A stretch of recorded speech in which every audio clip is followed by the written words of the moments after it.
नमस्कार साथियों, प्रताप क्लासेस के यूट्यूब चैनल पर आपका हार्दिक स्वागत है। दोस्तों, अपना विषय चल रहा था सामान्य विज्ञान और सामान्य विज्ञान के अंतर्गत अपने वो प्रश्न पढ़ रहे थे जो प्रीवियस एग्जाम के अंदर जीव विज्ञान के जो प्रश्न पूछे गए हैं उनकी हम चर्चा कर रहे थे। तो लगातार आपको रसायन विज्ञान, भौतिक विज्ञान और जीव विज्ञान की क्लासें आपको मिल रही है। पीछे अपने 18 क्लासें पढ़ चुके हैं। आज बात करेंगे 19 नंबर क्लास की, जिसके अंदर अपना टॉपिक रहेगा भौतिक विज्ञान का तरल यांत्रिकी व पदार्थों के गुण। इनसे जितने भी प्रश्न प्रीवियस एग्जाम के अंदर पूछे गए हैं उनकी आज हम चर्चा करेंगे। तो जो भी विद्यार्थी हमारे इस चैनल पर नए हैं वो इस चैनल को सब्सक्राइब कर लें और पास लगे बेल आइकन की घंटी को जरूर दबा लें, ताकि जैसे ही हमारी कोई नई क्लास अपलोड हो वो आप तक पहुंच जाए। और इन प्रश्नों की जो टेस्ट सीरीज है वो हमारे प्रताप क्लासेज ऐप पर चल रही है, जिसका शेड्यूल आपको पहले दिया हुआ है और मात्र 100 रुपये में आपको टेस्ट सीरीज मिल रही है। वीडियो को लाइक शेयर जरूर कर देना। तो शुरू करते हैं आज की क्लास। देखिए पहला प्रश्न, एक द्रव में जब अशुद्धि मिलाई जाती है तो उसका पृष्ठ तनाव, यानी जब एक द्रव के अंदर अशुद्धि मिलाई जाती है तो उसके पृष्ठ तनाव पर क्या प्रभाव पड़ता है? घटेगा, बढ़ेगा, या पहले घटेगा या फिर बढ़ेगा या समान रहेगा? तो जब द्रव के अंदर अशुद्धि मिलाई जाती है तो उसका जो पृष्ठ तनाव है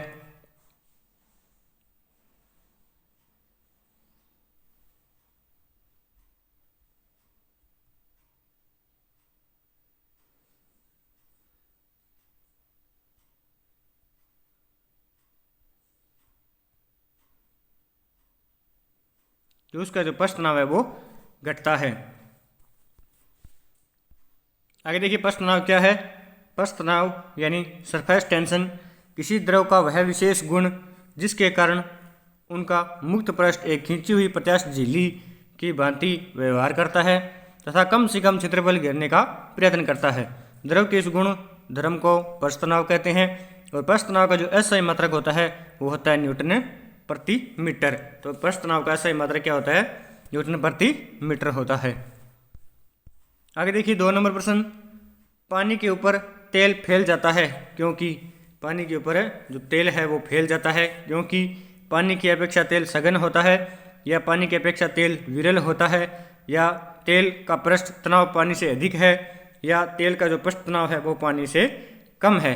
तो पानी के ऊपर तेल फैलने का कारण क्या होता है? तो वो होता है तेल का जो पृष्ठ तनाव है वो पानी से कम होता है, क्योंकि जिसका पृष्ठ तनाव कम होगा वो उसके ऊपर तैरेगा। तो तेल का जो पृष्ठ तनाव है वो पानी से कम होने के कारण पानी के ऊपर तेल फैल जाता है। आगे देखिए 3 नंबर प्रश्न, कपूर के छोटे छोटे टुकड़े जल की सतह पर नाचने का कारण है। यानी कपूर के जो छोटे छोटे टुकड़े हैं वो जल की सतह पर नाचते हैं, तो उसका कारण क्या है? श्यानता, पृष्ठ तनाव, कपूर की विलयता या पानी का घनत्व? तो इसका जो कारण है वो है पृष्ठ तनाव। कपूर के छोटे छोटे टुकड़े जल की सतह पर नाचने का कारण क्या है? पृष्ठ तनाव। आगे देखिए 4 नंबर प्रश्न, रेल की पटरी के नीचे कंक्रीट, लकड़ी या कंक्रीट की चौड़ी पट्टियां लगाई जाती है, जिससे कि रेल की जो पटरी होती है उसके नीचे लकड़ी या कंक्रीट की चौड़ी पट्टियां लगाई जाती है, जिससे कि वह झटकों को अवशोषित कर सके, या फिस पट्टियाँ सही तरीके से लगाने के लिए, या पटरियाँ समांतर बनी रहे, या रेलगाड़ी द्वारा लगाया गया जो दाब है वो कम हो जाए। तो जो रेल की पटरी हैं उनके नीचे लकड़ी या कंक्रीट की जो पट्टियाँ लगाई जाती है उसका कारण होता है कि रेलगाड़ी द्वारा लगाया गया जो दाब है वो कम हो जाए। आगे देखिए 5 नंबर प्रश्न, पहाड़ों पर कभी कभी व्यक्तियों के नाक व मुंह से खून निकलने लगता है क्योंकि पहाड़ों पर कभी कभी व्यक्तियों के नाक व मुंह से खून निकलने लगता है क्योंकि ऊंचाई बढ़ने से रक्तदाब बढ़ता है, या ऊंचाई बढ़ने के साथ रक्तदाब घटता है, या ऊंचाई बढ़ने के साथ वायुमंडलीय दाब बढ़ता है, या ऊंचाई बढ़ने के साथ वायुमंडलीय दाब घटता है। तो जब भी कभी कभी व्यक्तियों के नाक व मुंह से पहाड़ों के ऊपर खून निकलने लगता है तो उसका कारण क्या होता है? क्योंकि ऊंचाई बढ़ने के साथ वायुमंडलीय दाब क्या है? घट जाता है।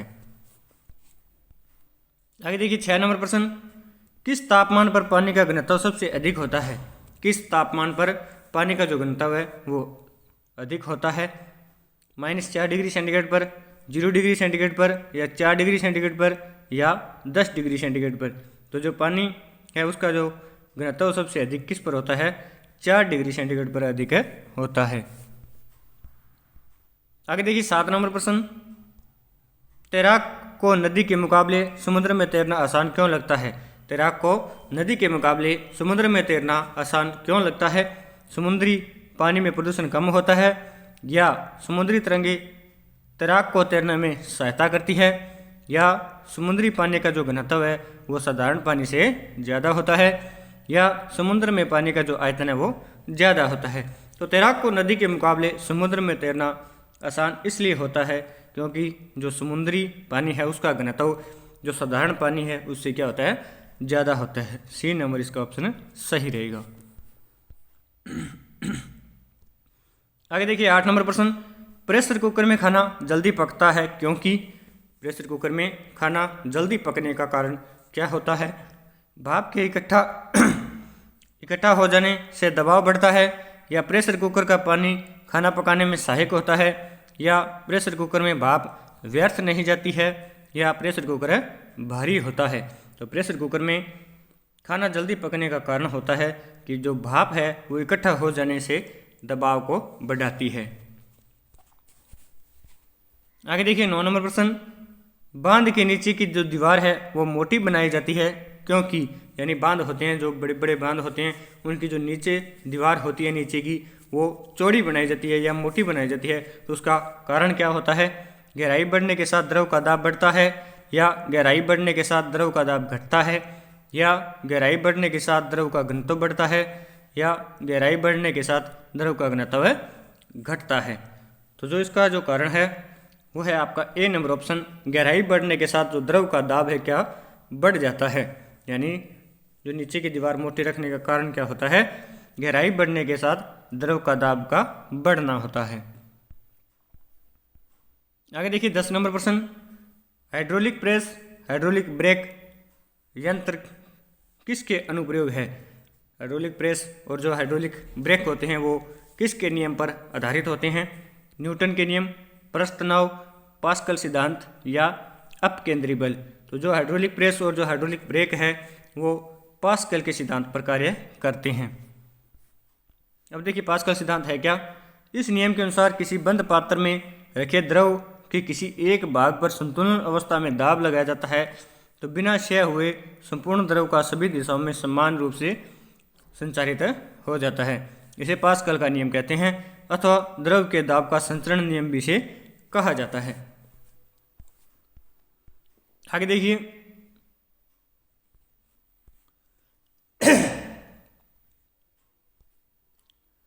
हवाई जहाज में फाउंटेन पेन से स्याही बाहर निकल जाती है क्योंकि जो हवाई जहाज है उसके अंदर फाउंटेन पेन ले जाने के बाद उसमें से जो स्याही है वो बाहर निकल जाती है। उसका कारण क्या होता है। ऊंचाई बढ़ने से वायु में कमी आती है, या ऊंचाई बढ़ने से वायु दाब में वृद्धि होती है, या ऊंचाई बढ़ने से वायु दाब अपरिवर्तित रहता है, या उपयुक्त में से कोई नहीं।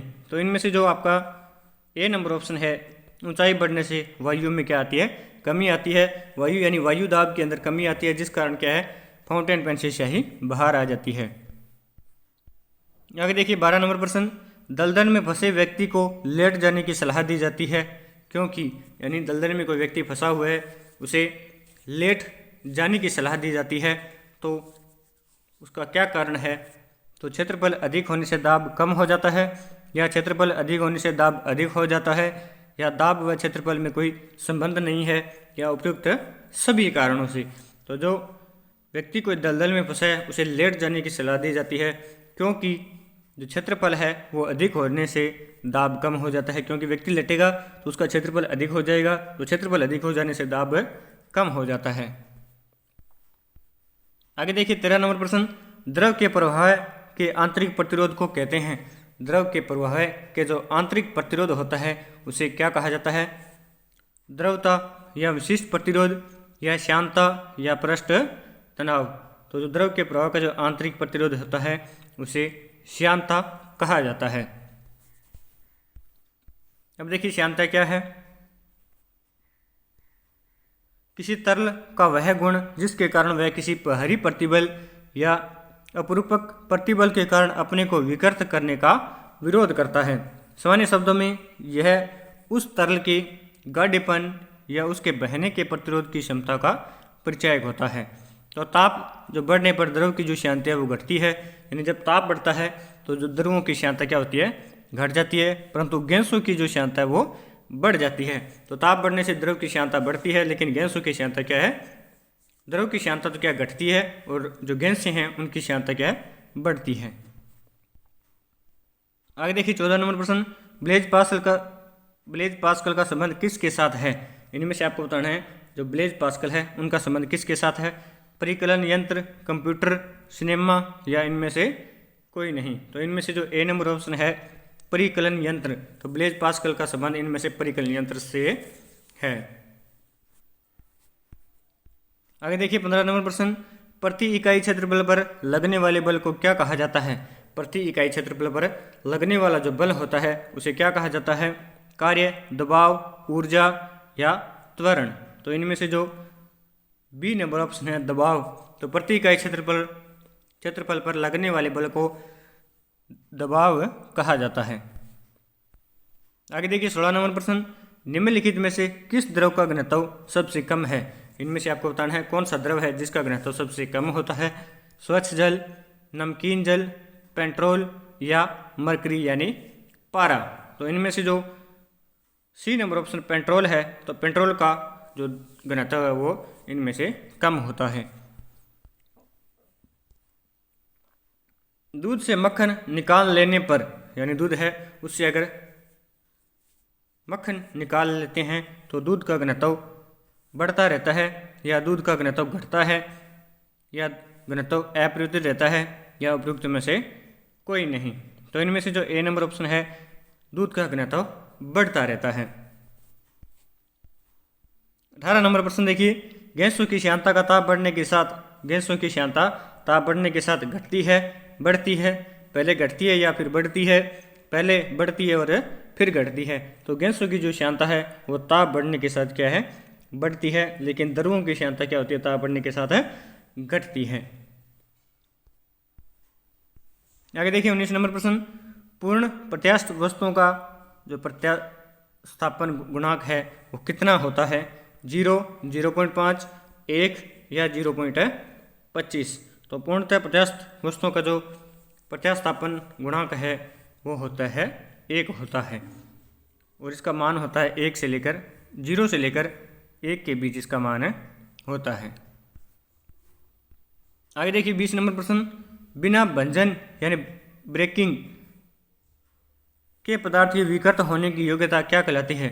बिना भंजन यानी बिना रुके पदार्थ की विकृत होने की योग्यता क्या कहलाती है? लचीलापन, सर्कन, सुगठियापन या प्रत्यास्थापन। तो इनमें से जो सी नंबर ऑप्शन है सुगठियापन। तो बिना भंजन के पदार्थ के विकृत होने की योग्यता क्या कहलाती है? सुगठियापन। आगे देखिए 21 नंबर प्रश्न, आकार में बदलाव के कारण शरीर द्वारा प्राप्त ऊर्जा को क्या कहा जाता है? आकार में बदलाव के कारण शरीर द्वारा प्राप्त ऊर्जा को क्या कहा जाता है? गुरुत्वीय स्थितिज ऊर्जा या प्रत्यास्थ स्थितिज ऊर्जा या यांत्रिक ऊर्जा या मांसपेशीय ऊर्जा। तो इनमें से जो आपका बी नंबर ऑप्शन है प्रत्यास्थ स्थितिज ऊर्जा, आकार में बदलाव के कारण शरीर द्वारा प्राप्त ऊर्जा को प्रत्यास्थ स्थितिज ऊर्जा कहा जाता है। आगे देखिए 22 नंबर प्रश्न, सीमांत घर्षण निर्भर करता है, जो सीमांत घर्षण होता है वो किस पर निर्भर करता है? तल की प्रकृति पर, तल की प्रकृति और अभिलंब प्रतिक्रिया पर, या केवल अभिलंब प्रतिक्रिया पर, या तल के क्षेत्रफल पर। तो इनमें से जो बी नंबर ऑप्शन है तल की प्रकृति और अभिलंब प्रतिक्रिया दोनों पर ये निर्भर करता है। तो सीमांत घर्षण किस पर निर्भर करता है? तल की प्रकृति और अभिलंब प्रतिक्रिया दोनों पर निर्भर करता है। आगे देखिए 23 नंबर प्रश्न, साबुन को जल में घोलने पर जल के पृष्ठ तनाव पर क्या प्रभाव पड़ता है? साबुन को जल में घोलने पर जो जल का जो पृष्ठ तनाव है उस पर क्या प्रभाव पड़ता है? बढ़ जाता है, घट जाता है या समाप्त हो जाता है या अप्रभावित रहता है? तो साबुन को जल में घोलने पर तो जल का जो पृष्ठ तनाव है वो क्या है? घट जाता है। आगे देखिए 24 नंबर प्रश्न, तेल दीप में जो बत्ती का जो तेल है वो किस कारण ऊपर उठता है? दाब अंतर के कारण, केशिका क्रिया के कारण, या तेल के निम्न श्यानता के कारण, या गुरुत्वीय बल के कारण। जो तेल दीप है उसके अंदर बत्ती के ऊपर तेल चढ़ने का कारण क्या होता है? ये केशिका क्रिया का कारण होता है। अब देखिए केशिका क्रिया है क्या चीज। यदि केशिका नली का एक छोर कांच को गीला करने वाले तरल में डाल दिया जाए तो यह पाया जाता है कि तरल एक निश्चित ऊंचाई तक केशिका नली से ऊपर आ जाता है। जब समय विलय की अंत आणविक संपर्क उस सामग्री की सतह से न्यून काफी होती है, जिसके कारण केशिका क्रिया होती है। आगे देखिए 25 नंबर प्रश्न, निम्नलिखित में से किसके लिए केशिकत्व यानी कैपिलरिटी एकमात्र कारण नहीं है? इनमें से आपको बताना है केशिकत्व क्रिया किस में कार्य नहीं कर रही है। तो स्याही सोखना, या भूमिगत जल का ऊपर उठना, या सूती कपड़े पर पानी की बूंदों का फैलना, या पानी की जड़ों से इनके पत्तों तक पानी ऊपर उठना। तो इनमें से जो सी नंबर ऑप्शन है, सूती कपड़े पर पानी की बूंदों का फैलना, ये केशिकत्व क्रिया का कारण नहीं है। 26 नंबर प्रश्न देखिए, किसी तल के लंबवत कार्य करने वाला बल क्या कहलाता है? किसी तल के लंबवत कार्य करने वाला बल क्या कहलाता है? उत्क्षेप बल, बलागुरण, दबाव, या खिंचाव। तो इनमें से जो ए नंबर ऑप्शन है, उत्क्षेप यानी उत्प्लावक जो बल होता है वो किसी तल के लंबवत कार्य करने वाला बल कहलाता है। अब देखिए उत्प्लावक बल होता क्या है? द्रव का वह गुण जिसके कारण वह वस्तुओं पर ऊपर की ओर एक बल लगाता है उसे उत्क्षेप या उत्प्लावक बल कहते हैं।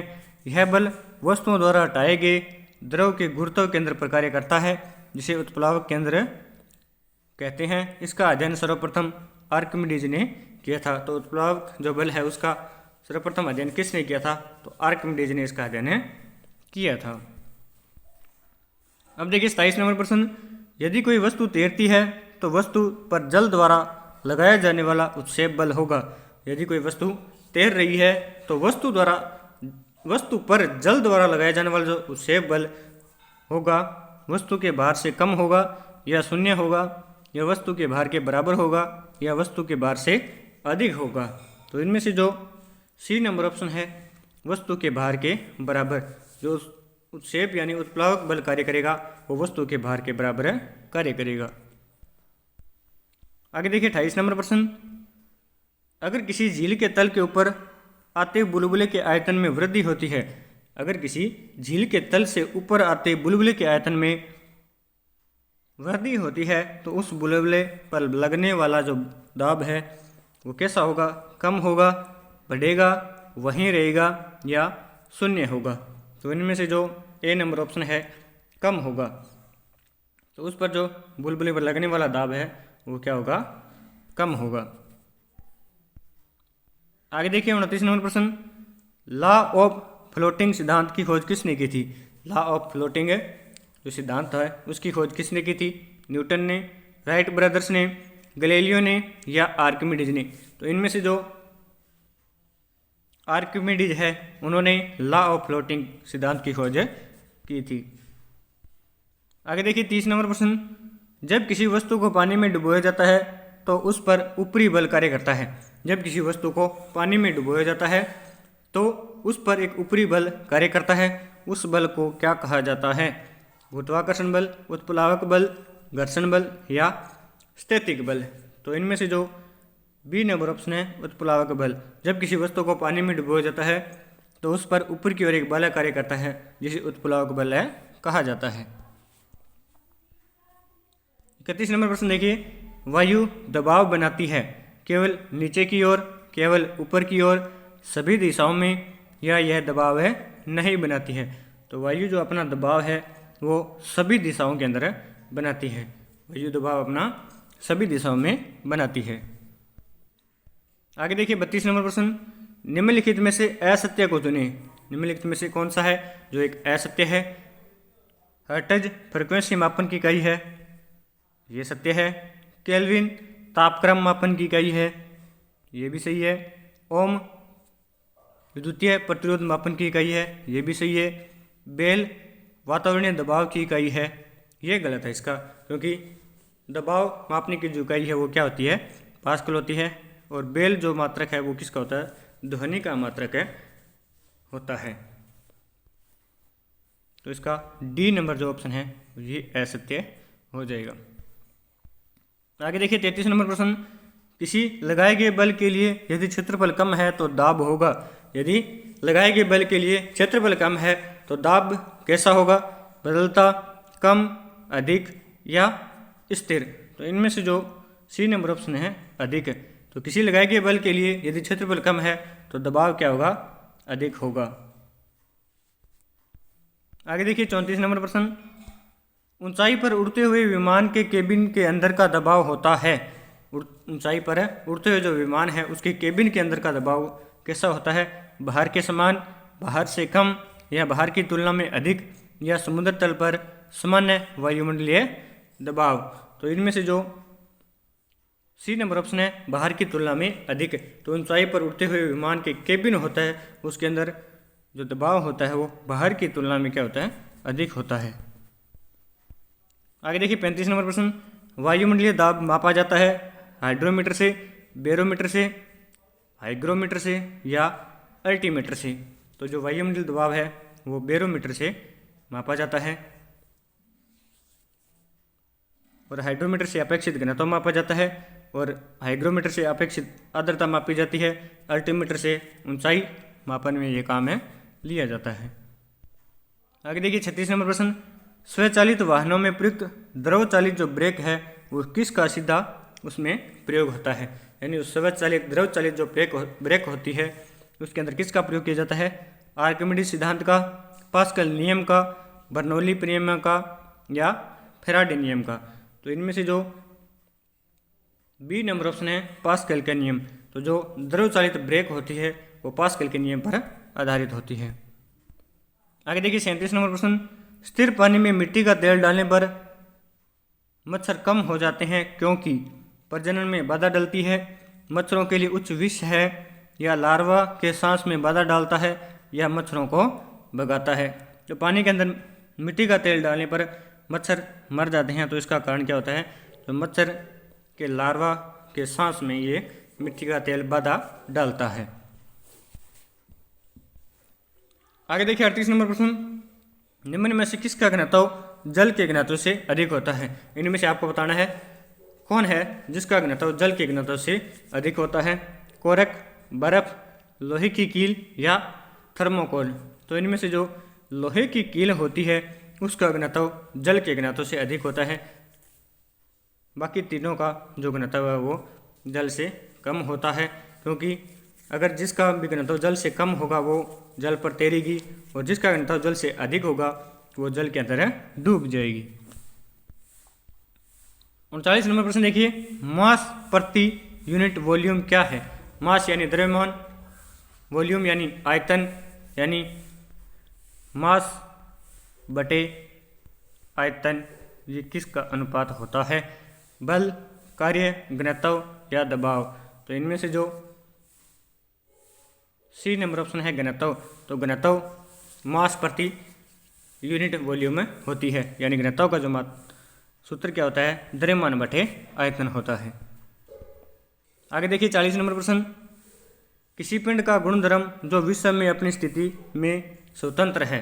किसी पिंड का गुणधर्म जो विश्व में अपनी स्थिति में स्वतंत्र है, घनत्व, भार, आयतन या सहती। सहती यानी यहाँ पे द्रव्यमान से है। तो किसी पिंड का जो गुणधर्म वो किसी विश्व में अपनी स्थिति में स्वतंत्र है तो वो क्या होती है, सहती होती है। आगे देखिए परम दाब है। परम दाब क्या होता है, गेज दाब प्लस 1 बार या गेज दाब प्लस 2 बार या गेज दाब माइनस 1 बार या इनमें से कोई नहीं। जो परम दाब होता है वो गेज दाब से प्लस 1 बार ज़्यादा होता है। आगे देखिए 42 नंबर प्रश्न, औद्योगिक संस्थानों में भार उठाने के लिए जिस हाइड्रोलिक जैक का उपयोग किया जाता है वह भौतिकी के किस नियम पर आधारित होता है। औद्योगिक संस्थानों में भार उठाने के लिए जिस हाइड्रोलिक जैक का प्रयोग किया जाता है वह भौतिकी किस नियम पर आधारित होता है, खेल सिद्धांत, आर्किमिडीज के सिद्धांत, न्यूटन का नियम या पास्कल का नियम। तो इनमें से जो डी नंबर ऑप्शन है पास्कल के नियम। दो की संतानों में भार उठाने के लिए जो hydraulic jack, hydraulic press, hydraulic jack कुछ भी हो, जो द्रव चालित होते हैं वो पास्कल के नियम पर आधारित होते हैं। आगे देखिए 43 नंबर प्रश्न, लेक्टोमीटर की कार्यप्रणाली निम्न में से किस पर आधारित होती है? लेक्टोमीटर क्या काम आता है? दूध की शुद्धता मापने में काम आता है, तो वो किस पर आधारित होता है? मेंडल के सिद्धांत पर, या आर्किमिडीज के सिद्धांत पर, या न्यूटन के नियम पर, या बॉयल के नियम पर? तो जो लेक्टोमीटर होता है वो आर्किमिडीज के सिद्धांत पर कार्य करता है। आगे देखिए 44 नंबर प्रश्न, जब पानी जम जाता है तो उसका घनत्व, यानी जब पानी जम जाता है यानी बर्फ बन जाता है तो उसके घनत्व पर क्या प्रभाव पड़ता है? घट जाता है, बढ़ जाता है, शून्य हो जाता है, या नियत रहता है? तो जब पानी जमता है तो उसका जो घनत्व है वो घट जाता है। आगे देखिए 45 नंबर प्रश्न, तैराक को पानी में तैरने के लिए कौन सा बल मदद करता है? तैराक को पानी में तैरने के लिए कौन सा बल मदद करता है? उत्प्लावक बल, मांसपेशीय बल, चुंबकीय बल, या घर्षण बल? तो इनमें से जो ए नंबर ऑप्शन है उत्प्लावक बल, तो पानी के अंदर तैरने के लिए एक तैराक को जो उत्प्लावक बल है वो मदद करता है। आगे देखिए 46 नंबर प्रश्न, अपेक्षित घनत्व का मात्रक क्या होता है? अपेक्षित जो घनत्व होता है उसका मात्रक क्या होता है? किलोग्राम प्रति मीटर, या ग्राम प्रति घन सेमी, या मिलीग्राम प्रति मिली घन सेमी, या कोई मात्रक नहीं होता? तो इनमें से जो डी नंबर ऑप्शन है आपका कोई मात्रक नहीं होता, क्योंकि अपेक्षित घनत्व एक इकाई अनुपात होता है, इसलिए इसका कोई भी मात्रक नहीं होता है। यह प्रश्न तो बहुत बार पूछा भी जाता है। देखिए अपेक्षित घनत्व क्या होता है? किसी पदार्थ के घनत्व तथा जल के घनत्व के अनुपात को उस पदार्थ का अपेक्षित घनत्व कहते हैं। अपेक्षित घनत्व का एक अनुपात है, इसलिए इसका कोई मात्रक नहीं होता है। किसी पदार्थ का अपेक्षित घनत्व उस पदार्थ के घनत्व और पानी के घनत्व के अनुपात को कहते हैं, क्योंकि अपेक्षित घनत्व दो समान राशियों का ही एक अनुपात होता है, इस कारण इसका कोई मात्रक नहीं होता है। आगे देखिए 47 नंबर प्रश्न, पानी से निकालते समय जो शेविंग ब्रश होता है उसके बाल आपस में चिपक जाते हैं, इसका कारण क्या होता है? पृष्ठ तनाव, श्यानता, या प्रत्यास्थता, या घर्षण? तो पानी से निकालने पर जो शेविंग ब्रश है उसके बाल आपस में चिपक जाते हैं, तो इसका कारण क्या होता है? पृष्ठ तनाव इसका कारण होता है। आगे देखिए 48 नंबर प्रश्न, एक बार कितने पास्कल के बराबर होता है? एक बार कितने पास्कल के बराबर होता है? यानी पास्कल दबाव की छोटी इकाई है और इससे बड़ी इकाई क्या होती है? बार होती है। तो एक बार में कितने पास्कल होते हैं? 10 की पावर 2 पास्कल, 10 की पावर 3 पास्कल, 10 की पावर 5 पास्कल, या 10 की पावर 4 पास्कल? तो जो एक बार होता है उसके अंदर 10 की पावर 5 पास्कल होते हैं। आगे देखिए 49 नंबर प्रश्न, पानी के 4 डिग्री सेल्सियस पर शरीर तैरता है। पानी के 4 डिग्री जो सेल्सियस तापमान है उस पर शरीर तैरता है। यदि तापमान को 100 डिग्री सेंटीग्रेड कर दिया जाए तो क्या होगा? शरीर डूब जाएगा, कोई परिवर्तन नहीं होगा, या कुछ अधिक भाग पानी में डूबेगा, या अधिक आसानी से तैरेगा? तो 4 डिग्री से अगर पानी का तापमान 100 डिग्री कर दिया जाए तो जो शरीर है वो क्या हो जाएगा? डूब जाएगा पानी के अंदर। आगे देखिए 50 नंबर प्रश्न, बैरोमीटर पठन में अचानक गिरावट हो जाने से जो बैरोमीटर पाठ्यांक होता है उसके अंदर अचानक गिरावट हो जाने से निम्नलिखित में से कौन सी एक मौसम दशा इंगित होगी? तूफानी मौसम, प्रशांत मौसम, शीत व शुष्क मौसम, या उष्ण और उज्ज्वल मौसम? यानी अगर बैरोमीटर का जो पाठ्यांक है वो अचानक नीचे गिर रहा है तो इसका मतलब तूफानी मौसम का वो संकेत कर रहा है। आगे देखिए 51 नंबर प्रश्न, आर्द्रता का मापन किससे किया जाता है? आर्द्रता को मापने वाला यंत्र कौन सा है? हाइड्रोमीटर, हाइग्रोमीटर, पायरोमीटर, या लेक्टोमीटर? तो इनमें से जो आपका बी नंबर ऑप्शन है हाइग्रोमीटर, तो हाइग्रोमीटर से आर्द्रता को मापा जाता है। हाइड्रोमीटर अपेक्षित घनत्व मापता है, पायरोमीटर जो उच्च तापमान होता है उसको मापता है, और लेक्टोमीटर आपको पता है दूध की शुद्धता को मापता है। तो आज के प्रश्न इतने थे। तो ये क्लास आपको कैसी लगी? अगर अच्छी लगी तो इसे लाइक करना, शेयर करना और कमेंट करके ज़रूर बताना। और जो विद्यार्थी हमारे चैनल पर नए हैं वो इस चैनल को सब्सक्राइब जरूर कर लेना। तो धन्यवाद दोस्तों। जय हिंद, जय भारत, जय राजस्थान।